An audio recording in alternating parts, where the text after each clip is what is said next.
Good morning friends. अभी जो हम टॉपिक स्टार्ट करने जा रहे हैं जेएनएम सेकेंड ईयर का मेडिकल सर्जिकल फर्स्ट का oral cancer mouth cancer. Mouth cancer कैसे फैलता है, कैसे इसको ट्रीटमेंट दिया जाता है, इसके फैलने की कारण क्या है, हम इन सभी बातों पर चर्चा करेंगे। जेएनएम सेकेंड ईयर का मेडिकल सर्जिकल फर्स्ट का ये टॉपिक है माउथ कैंसर। हम बात करते हैं माउथ कैंसर की शुरुआत कैसी होती है, उसके कारण क्या है।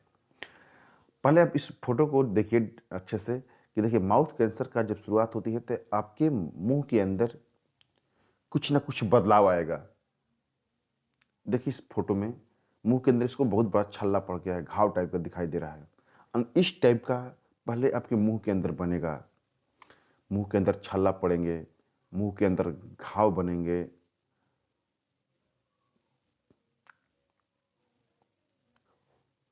यानी मुंह में विभिन्न प्रकार के समस्याएं आएगा। आप खाना खाइएगा तब वो खाने में दिक्कत होगा, मुंह में सूजन हो जाएगा। ये सब चीज़ें आपको शुरुआती टाइमिंग में दिखाई देगा, जो कि मुंह के कैंसर का एक शुरुआत होता है। मुंह के अंदर ऐसा कोई घाव बन जाए जो घाव ठीक नहीं हो पा रहा हो, ऐसे छाले पड़ जाए जो दवाई करने पर ठीक नहीं हो पा रहे हो, समझ लीजिए कुछ ना कुछ प्रॉब्लम आया है। जो मुंह की कोशिकाएं होती हैं, जो मुंह की कोशिकाएं होती हैं, जब उसके अंदर असामान्य वृद्धि होना चालू हो जाए, सेल के अंदर असमान ग्रोथ होना चालू हो जाए, जिसको हम लोग ट्यूमर बोलते हैं, जिसको हम लोग क्या बोलते हैं, ट्यूमर बोलते हैं। यदि वो शुरुआत हो जाए जिसके चलते आपको मुंह में छाले पड़ना, घाव बढ़ना दिखाई देना चालू कर जाए, तो समझिए कि मुंह में कुछ ना कुछ आपको प्रॉब्लम आ गया हो। और उसको बार बार आप ट्रीटमेंट करा रहे हैं, उसके बावजूद भी उसमें कोई सुधार नहीं हो रहा है, मुंह के अंदर और गांठ बढ़ते जा रहा है और बढ़ते जा रहा है, ट्यूमर बढ़ते जा रहा है, तो समझिए कि आपको कैंसर का कुछ लक्षण आ गया है। उसमें क्या होता है लक्षण में, मुंह में होने वाले छाले जो ठीक नहीं होते हैं, जैसे छाले तो हमेशा पड़ते हैं लोगों को, लेकिन जो छाले ट्रीटमेंट देने के बाद आपको ठीक हो जाते हैं, जो जो ठीक हो जाते हैं तो वो तो सही है, लेकिन जो बार बार ट्रीटमेंट देने के बावजूद भी ठीक नहीं हो पाता है, इसके मतलब कि मुंह में कुछ ना कुछ अलग हुआ है, जिसको डॉक्टरी सलाह और डॉक्टरी जांच की आवश्यकता होती है। मुंह में पैच आना, मुंह में मखमली सफ़ेद क्या होता है, धब्बा बन जाता है। मुंह में घाव बन जाना, चाहे चेहरे पर, चाहे गर्दन में, चाहे मुंह के साइड में, कहीं भी घाव ऐसा हो जाना जो कि ठीक नहीं होता हो। माउथ कैंसर में ऐसा भी आप देखे होंगे कि घाव बन जाता है मुंह के अंदर, जो कि बाहर से दिखाई देता है, वो ठीक नहीं होता है। तो समझिए कि आपको माउथ कैंसर की शिकायत आ गया है। मुंह में अंदर बहुत ज़्यादा दर्द होना, बार बार दर्द होना जो ठीक नहीं हो पा रहा हो, कितना भी ट्रीटमेंट के बाद, समझिए कि कैंसर का कुछ अंदर आ गया है।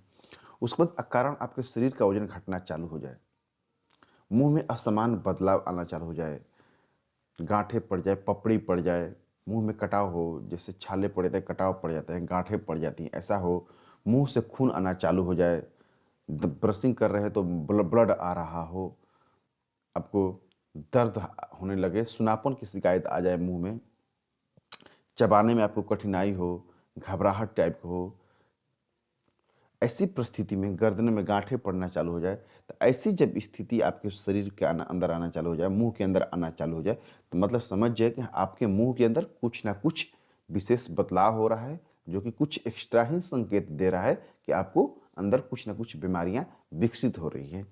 ऐसी परिस्थिति में आपको डॉक्टरी सलाह और डॉक्टरी चेकअप की जरूरत पड़ती है। मुंह में कैंसर का कारण क्या होता है? मुंह में कैंसर का कारण होता है आपको जो सेल के अंदर जो कोशिकाएं जो होती है उसके अंदर क्या होता है, म्यूटेशन हो जाता है।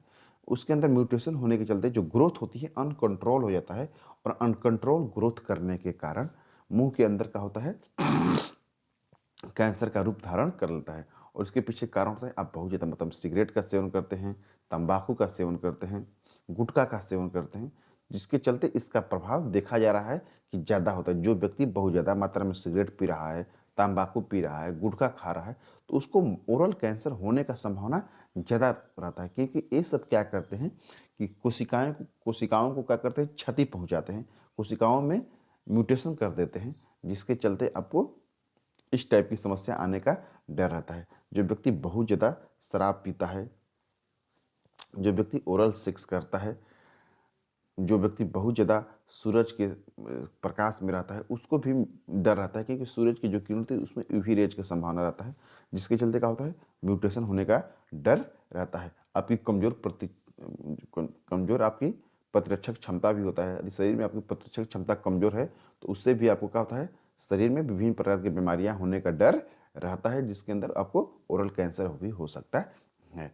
ओरल कैंसर से कैसे बचा जाए? ओरल कैंसर से बचने का सबसे बढ़िया उपाय है कि पहले मुंह को अच्छी साफ सफाई रखें, क्योंकि मुंह में आपको जो छाले पड़ते हैं वो मुंह को अच्छे से साफ सफाई नहीं करने से मुंह के अंदर रोग फैलते हैं, घाव बनते हैं, छाले पड़ते हैं। तो इन सब चीज़ों पर थोड़ा सा अच्छे से मुंह की ब्रशिंग करना चाहिए, साफ सफाई रख करना चाहिए, खाना खाने के बाद पहले अच्छे से मुंह को धो लेना चाहिए। उसके बाद बहुत से लोग क्या करते हैं, धूम्रपान का सेवन करते हैं। इससे बचना चाहिए। इससे क्या होता है कि जो कोशिकाएं होती हैं उसमें घाव बनने का डर रहता है, जीन में म्यूटेशन होने का डर रहता है, छाले पड़ने का डर रहता है, जो कि वो वही घाव बाद में कैंसर का रूप धारण कर सकता है। उसके बाद आपको संतुलित आहार लेना चाहिए। खाने पीने में आपको संतुलित आहार लेना चाहिए। आपको सूरज की किरणों से थोड़ा सा अपने आप को बचा कर दे, वहाँ आप काम करते हैं थोड़ा सा बचा के रखना चाहिए, नहीं तो उसमें क्या होता है, यूवी लाइट होता है जो कि आपको शरीर में रेडिएशन के द्वारा म्यूटेशन कर सकता है। आप ओरल सेक्स से बचा कीजिए, उससे भी आपको इस टाइप का शिकायत आने का डर रहता है। एक चीज़ ध्यान रखना चाहिए, यदि इन सब बीमारियों से बचना है तो जिस आदमी का 30-40 साल के ऊपर उम्र हो जाता है, उन्हें कंटिन्यू अपने महीना में 6 महीने पे साल भर पर एक बार डेंटिस्ट से अपनी दांत का चेकअप करवाते रहना चाहिए, ताकि दांत में किसी भी प्रकार का प्रॉब्लम या किसी प्रकार की समस्या तो नहीं आ रहा है। इसके लिए यदि मुंह में कैंसर है तो इसको हम कैसे, पहले तो हम लोग फिजिकली टेस्टिंग करते हैं, जाते हैं डॉक्टर के पास और फिजिकली उसको टेस्ट किया जाता है। उसको देखा जाता है कि किस क्षेत्र में घाव बना है, घाव किस टाइप का है, वो घाव कौन किस कैटेगरी में आ रहा है, वो ट्रीटमेंट होने लायक है, नहीं ट्रीटमेंट लायक होने लायक है, वो कितना प्रभावित किया हुआ है, इसको देखा जाता है। उसके बाद बायोप्सी किया जाता है। बायोप्सी में क्या कहता है कि उस क्षेत्र का कुछ पार्ट को लेकर उसमें देखा जाता है कि इसमें रियल में कैंसर का अंश है या कैंसर का अंश नहीं है, जो कि उसमें पता चल जाता है। सचमुच है तो आ जाता है पकड़। उसके बाद एक्सरे किया जाता है, उसके बाद सीटी स्कैन करके आप देख सकते हैं, और पीआईटी स्कैन के द्वारा भी आप इसको डिटेक्ट कर सकते हैं कि इसमें सचमुच कैंसर है या नहीं है। यदि कैंसर है तो इसके अंदर ट्रीटमेंट दिया जाता है। पहले शुरुआती स्टेज में आपको ट्रीटमेंट दवा दे सकते हैं, उसके बाद नहीं होगा तो आप सर्जरी करा सकते हैं। सर्जरी के द्वारा जो ट्यूमर पार्ट होता है, ट्यूमर पार्ट को काट कर बाहर निकाल दिया जाता है, जिससे पेशेंट को बचने की संभावना बढ़ जाती है। नहीं तो दूसरा रेडिएशन थेरेपी होता है, जो कि बिना आपको ब्लड निकाले हुए रेडिएशन के द्वारा उसको बार बार रेडिएशन के द्वारा उसको जो जो कोशिकाओं के अंदर जो म्यूटेशन हो रहा है उसको ट्रीट किया जाता है।